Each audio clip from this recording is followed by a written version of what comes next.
I open my eyes to the gilded embrace of a palace whispering my name with every rustle of silk, every chime of distant laughter. Affluence is my cradle, a fortress meticulously constructed against the world's sharp edges. My father, a king sculpted from ambition and fear, surrounds me with every conceivable delight.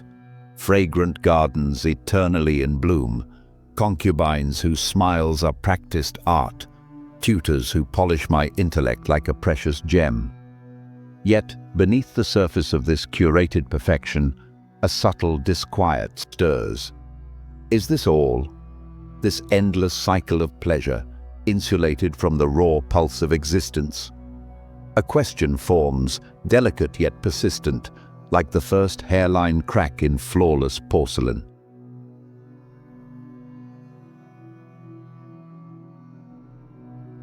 The world beckons, insistent. Against the king's desperate decree, I venture beyond the high white walls.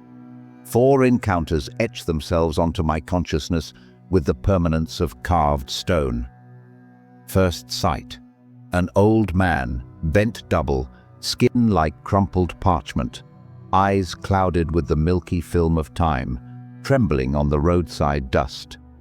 The undeniable, terrifying trajectory of the body. Second sight. A figure consumed by fever, racked by convulsions, skin aflame, a living testament to the body's profound betrayal. Third sight. A funeral procession, the air thick with the cloying scent of marigolds and decay, the raw, animalistic grief of mourners following a still, shrouded form. The absolute finality. Fourth sight.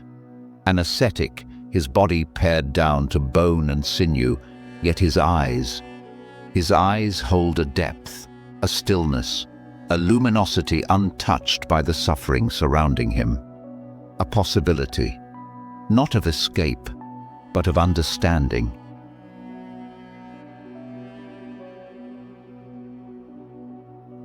The opulence of the palace now feels suffocating, a gilded cage mocking the profound truths glimpsed outside. The laughter of the court rings hollow. Even the sight of my newborn son, swaddled in finest linen, cannot anchor me. His tiny fist, curled in unconscious trust, becomes the ultimate symbol of attachment, of the profound suffering inherent in love within this fragile, decaying world. One night, the silence screams, the weight of impending inevitable loss, my own, my father's, my son's, my beloved's, becomes unbearable. I rise. I gaze upon the sleeping forms of my wife and child, their beauty piercing my heart. Not with hatred, but with a terrifying, necessary love that demands release from the cycle of clinging. I step into the cool night, leaving behind not just a kingdom, but the very identity I was born to wear. The charioteer's stunned silence is my only farewell.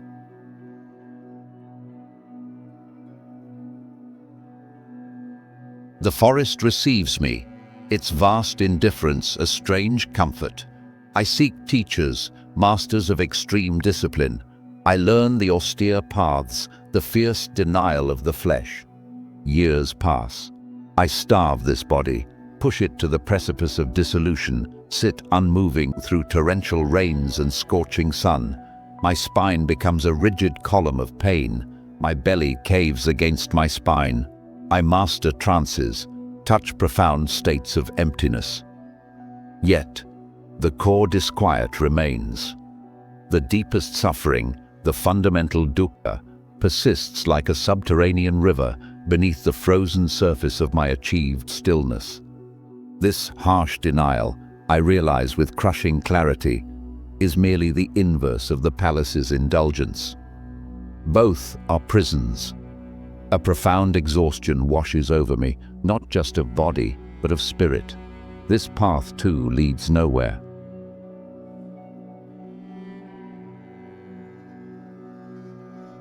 Collapsing by the Neranjara River, accepting a simple bowl of rice milk from a village girl, This act of basic sustenance feels like a radical defiance against the ascetic dogma. Nourishment flows into me, a gentle warmth. I find a fig tree, its roots deep, its branches wide, a seat of grass. A vow forms, silent but unbreakable. I will not rise from this place until I have pierced the ultimate truth, even if my bones turn to dust and my skin shrivels upon them. Here begins the true battle, not against flesh, but against the mind's relentless architect.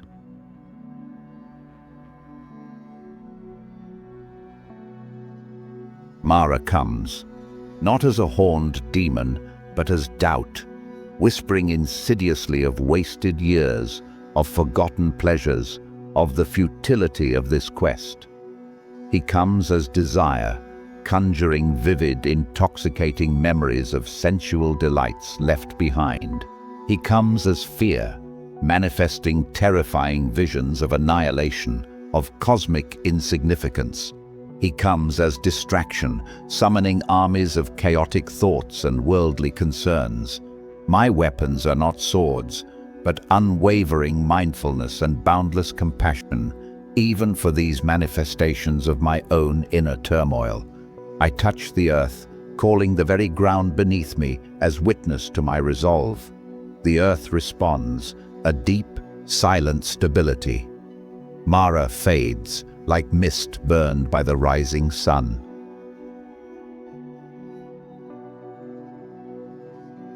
The night deepens. My awareness sharpens, peeling back layers of delusion. I witness the intricate tapestry of my own countless past lives, the endless cycle of birth, suffering, death, and rebirth. Samsara. I perceive the immutable law of karma, the causal chain where every intention, every action sows seeds that inevitably ripen.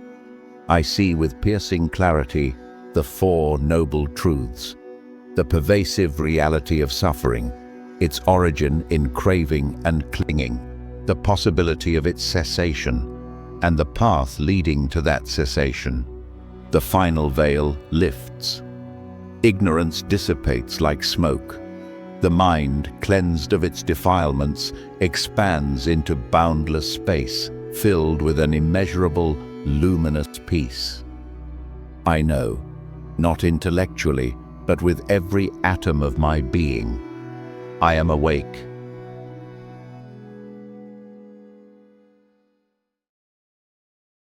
The inclination is profound stillness, the bliss of release. But another truth arises. Compassion. I see the world shrouded in the same ignorance that once bound me, stumbling blindly through suffering. The thought of their plight stirs a profound, active tenderness. The path must be shared. I seek my former ascetic companions. In the deer park at Isipatana, I set in motion the wheel of Dhamma. I speak of the middle way, rejecting both indulgence and extreme austerity. I detail the noble eightfold path: right understanding, right thought, right speech, right action, right livelihood, right effort, right mindfulness, right concentration. Not commandments, but a practical, profound map out of suffering. I see the spark of understanding ignite in their eyes. The Sangha is born.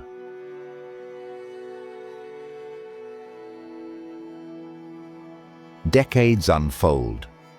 I walk the dusty paths of the Ganges plain, from bustling cities to remote villages. Kings and courtesans, merchants and murderers, Brahmins and outcasts, all sit together on the same ground.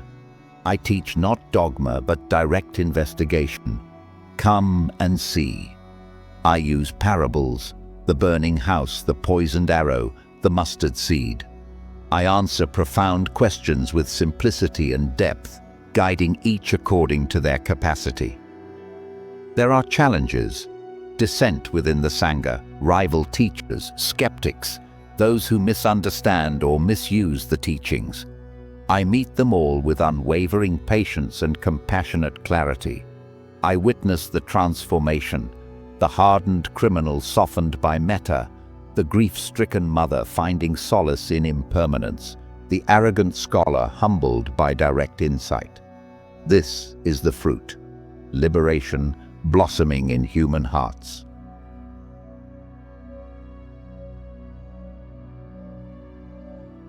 The body, this ancient faithful vessel, begins to signal its limits. A simple meal offered with devotion becomes, through unforeseen karmic confluence, the catalyst.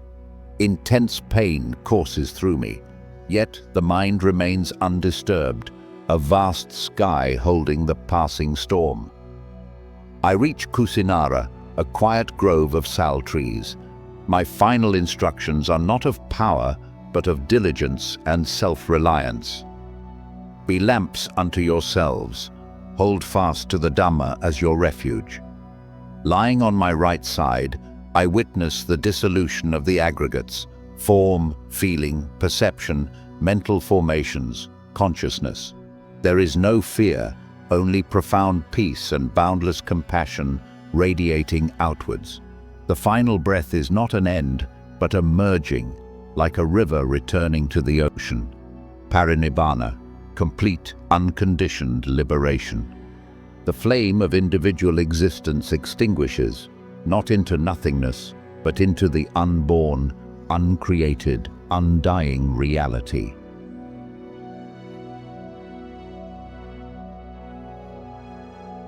I knew the intoxication of privilege.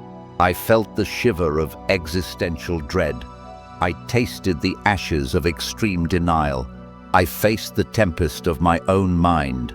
I touched the deathless.